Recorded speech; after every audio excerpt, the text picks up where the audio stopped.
कपिल राऊत मुंबईत आपल्यासोबत जोडलाय। कपिल हा शिवसेना गेले अनेक वर्ष कव्हर करतोय।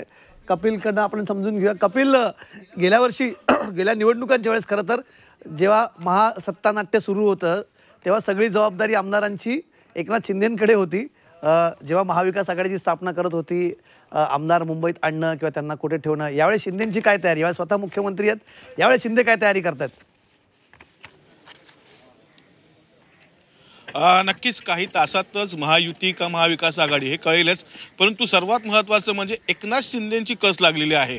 एकनाथ शिंदेसाठी ही महत्त्वाची कसोटी आहे असं आपण बोलू शकतो। सर्वात महत्त्वाचं म्हणजे 3 गोष्टीवर सध्या लक्ष केंद्रित केलेलं आहे महायुतीने। ते म्हणजे पहिलं तर जसे रिझल्ट लागतील तसं मुंबई गाठा, कारण 26 तारीख ही डेडलाईन आहे। 26 तारखेच्या आज सत्ता स्थापन करण्याचा दावा महायुतीकडनं करण्यात आलेला आहे। त्यामुळे मुंबई त्यांना गरजेचं आहे। त्यामुळे आपले जे MLAs आहेत, आमदार आहेत, त्यांना सांभाळणं ही एक पहिली गोष्ट।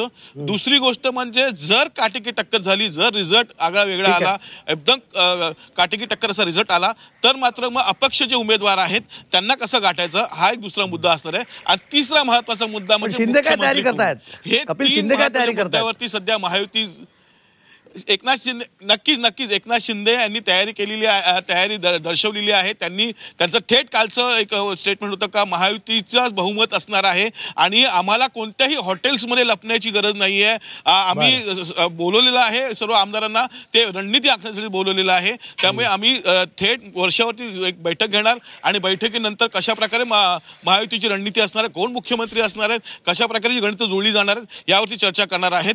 तर एकंदरीतच सत्ता स्थापनेचं तयारी महायुतीकडनं खास करून एकनाथ शिंदेकडनं दर्शवली जात आहे असं बोललं जात आहे। त्यामुळे एकंदरीतच आत्ताही ते वर्षावर आहेत आणि वर्षा या ठिकाणाहून सूत्र हलवत आहेत आणि थेट मेसेज दिलेला आहे आमदारांचे जे जिंकून येतील त्यांना थेट वर्षा गाठायचं अशी तयारी त्यांनी दर्शवलेली आहे। त्यामुळे महायुती सत्तेच्या दिशेने तयारीला लागली आहे असं बोलू शकतो आपण।